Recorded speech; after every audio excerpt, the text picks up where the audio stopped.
Hello, 7th grade. I'm recording live here from sunny and freezing Pennsylvania.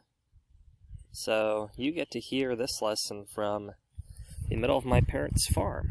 So you can kind of see that there's nothing around me besides cows and a dog. So it's kind of cool.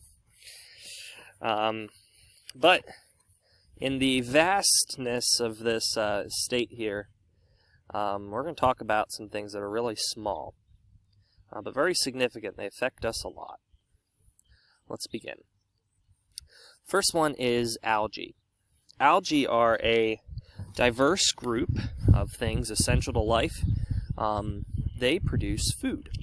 In fact, there are some algae that produce more photosynthesis and oxygen through photosynthesis than plants do. So actually more helpful to the planet than plants are. Now, green algae is seen as like a green scum on a pond or a lake. They're microscopic and they're found in two forms. First one is volvox. They make colonies of 1,000. That first picture is of volvox. Now, if you'd look at it, it just appears like this green slime. But there are thousands of individual microscopic green algae there. And the bottom one is called Spirogyra. It is a twisted green algae. You can see that the prefix spiro comes from the fact that it's got some spiraling when looked at under a microscope. Very cool. Another one is yellow algae. Yellow algae are the second most abundant life forms on the planet. They're known, of course, for their yellow color. So you can see in the first picture, there is a picture of a pool, and it's covered in this yellowish scum. Well, that yellow scum is yellow algae. Diatoms are the most numerous yellow algae. There is also brown algae and red algae. Brown algae is like seaweed and kelp, which is actually eaten in a lot of countries. I had a South Korean friend who I was his best friend in college, and he got a package from home once. I was like, "Ooh, cool! What do you get?" And he's like, "Oh, it's food." I'm like, "Wow! Share with me some of your cookies or whatever." It was seaweed. I was like, "Ew!" But I tried it, and it was actually not too bad. And red algae. Well, there's a lot of uses for red algae. Gelling agents help ice cream and chocolate milk and some other things. We actually have in the lab, and next week I'll be showing you this, there's a lab procedure, and it is to make gel agar. It's a bacteria food. It's one of the coolest labs.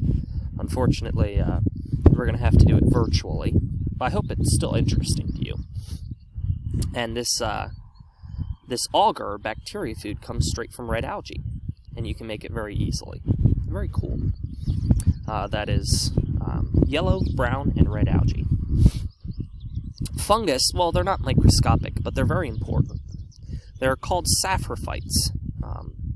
Sappro is a prefix meaning death, and phyte meaning to eat or to gain energy.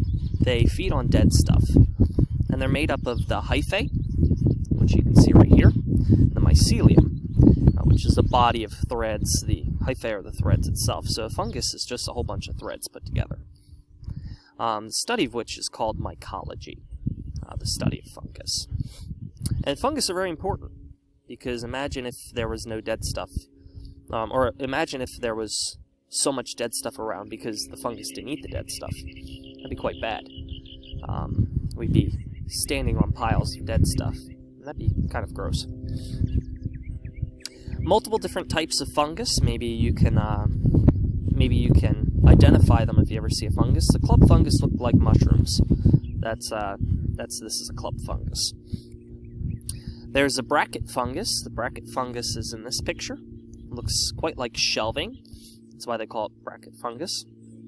And you have rust fungus.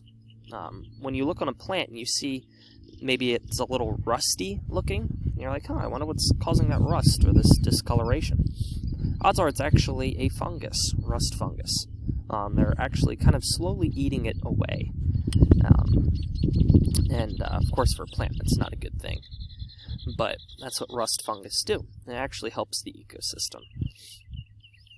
Mold. Gross, right? You get mold maybe on your ceilings, and if you don't run your dehumidifier, maybe you get mold on some bread you left out over the weekend. Mold is a fungus that grows on food, but not all food fungus is bad. There's also a fungus that's called yeast. Those of you who like cooking know that you put yeast in breads and it helps the bread rise. Well, why does it do that? It actually eats sugar and turns it into carbon dioxide. And this carbon dioxide helps the bread rise. And yeast go through a very interesting process called budding. And basically, if you have a yeast, it kind of, so let's say, see, I'll have a visual illustration here. Ooh, perfect. The dog left a ball. This is a great illustration. So here's a ball, right? And let's say this is the yeast, or a fungus of any kind. Actually, another organism just kind of sprouts out of the yeast and becomes its own organism. And so it actually kind of, they branch off of each other like roots off of a tree. Very interesting process. And that's all. So that is the end of 11.3. Of course, section view 11.3 is due for homework. And we're going to move on to 11.4 tomorrow. Anyways, I hope you have a good day and are staying healthy and away from this coronavirus.